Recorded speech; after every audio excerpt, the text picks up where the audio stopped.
ओम नमो भगवते वासुदेवाय. सार्थ सुबोध ज्ञानेश्वरी. लेखन व वाचन सौ मनीषा भास्कर अभ्यंकर, महाराष्ट्र, मिरज 416410. अध्याय 12वा. भक्तियोग. ईश प्राप्तीच्या मार्गातील टप्पे. भाग 3. भगवद्गीतेतील 12व्या श्लोकाच्या अर्थाबाबत ओव्या आहेत 137 ते 140. भगवद्गीतेतील 12व्या श्लोकाच्या अर्थाबाबत असणारी मतांतरे आपण 2 भागात पाहिली. आता ज्ञानदेवांची या श्लोकावरील टीका पाहायची आहे. पै अभ्यासाची या पाऊटी, ठाकी जे ज्ञान किरीटी, ज्ञानी येई जे भेटी, ध्यानाची ये.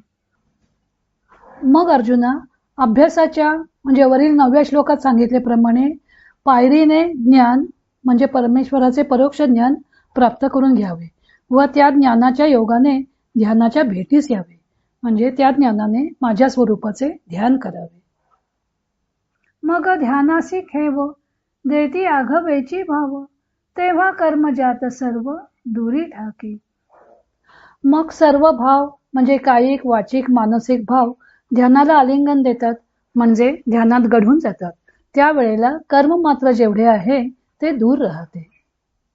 कर्म जेथ दुरावे, तेथ फल त्यागू संभवे, त्यागास्तव अंगवे, शांती सगळी. फलाला उत्पन्न करणारे जे कर्म ते जेव्हा नाहीसे होते तेव्हा फलत्याग संभवतो आणि अशा त्या त्यागामुळे पूर्ण शांती म्हणजे पूर्ण ब्रह्मस्थिती हस्तगत होते. म्हणून यावया शांती, हाची अनुक्रमू सुभद्रापती, म्हणून अभ्यासूची प्रस्तुती करणे येथ. म्हणूनच अर्जुना, शांती प्राप्त होण्याकरता हाच म्हणजे आता सांगितलेला काय तो क्रम आहे. म्हणून सांप्रत काळी तुला अभ्यासच केला पाहिजे.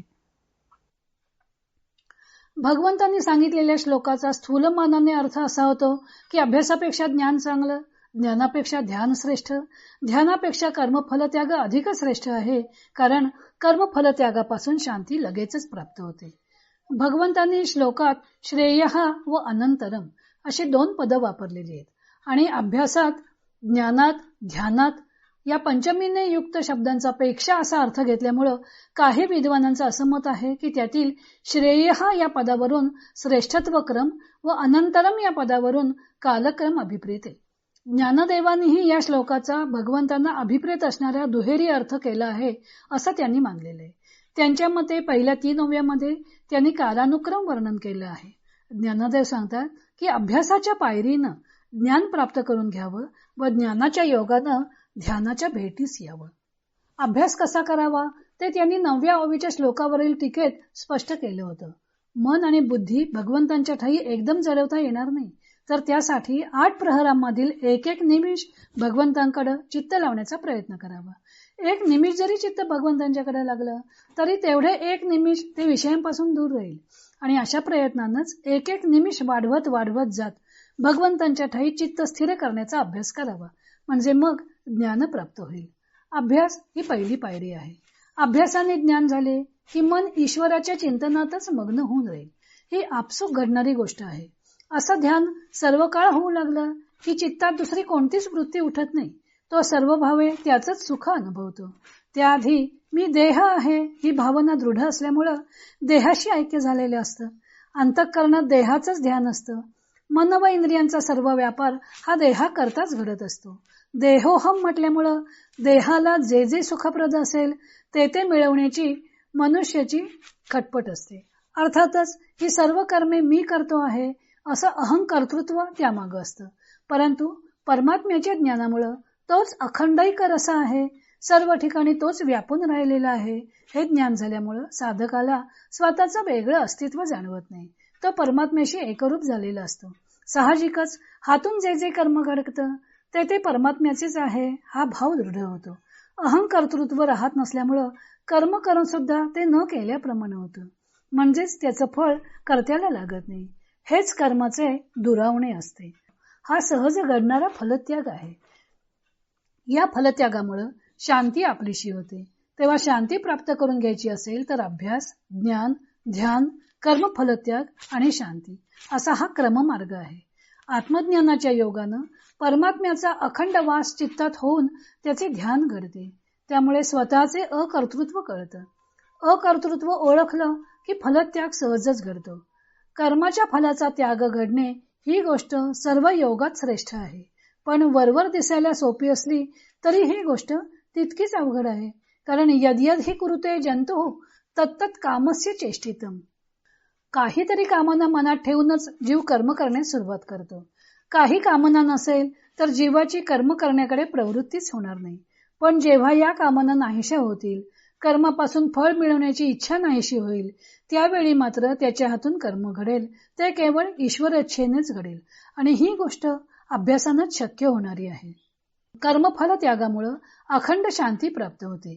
शांती म्हणजे काय ते ज्ञानदेवाने 16व्या अध्यायात स्पष्ट केलेलं आहे. तरी गिळोनी ज्ञेयाते ज्ञाता ज्ञानही मागवते हारपे निरुते ते शांती पैगा. ज्ञेयाला गिळून ज्ञाता व ज्ञान सुद्धा जेथे नाहीसे होतात तीच शांती होय. अर्थातच शांती म्हणजे त्रिपुटीचा लोप. अशा प्रकारे 170 ते 140 या 4 ओव्यांमध्ये ज्ञानदेवानी कालानुक्रम स्पष्ट केलेला आहे.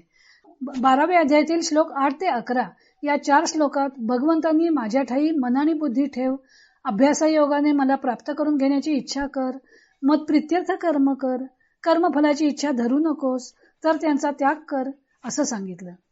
हे 4 श्लोक एकत्रित पाहिले की लक्षात येते की हे 4ही श्लोक अभ्यास या सदरातच मोडतात. निष्काम कर्मयोगच त्यातून सांगितलं असल्याचं दिसून येतं. या 4 श्लोकांमधून भगवंतांनी एक साधना क्रम सांगितलेला आहे. मन आणि बुद्धी भगवंतांच्या ठाई लावणं, अभ्यास योग, अष्टांग योग, शमदमादी षटसंपद, विवेक, वैराग्य व मुमुक्षा हे साधन चतुष्टय, स्वाध्याय, श्रवण, मनन, निधिध्यास वगैरे गोष्टी अभ्यास योगात येतात. नंतर भगवंता प्रित्यर्थ निष्काम कर्मयोग, कर्म फलासह भगवंताला अर्पण करणं. त्यानंतर भगवंतांचा आश्रय घ्यायचा नसेल तर इदम न मम या वृत्तीनं कर्माचं फळ टाकून देणं. एकूण या 4 श्लोकात भगवंतांनी साधना मार्गातील टप्पे सांगितलेले आहेत आणि या क्रमाने त्या साधकानं जावं असं यातून सूचित होत आहे. अभ्यास, ज्ञान, ध्यान, कर्मफलत्याग आणि शांती असा क्रम धरून टीकाकारांनी त्यात पर्वापर्य संबंध मानलेला आहे.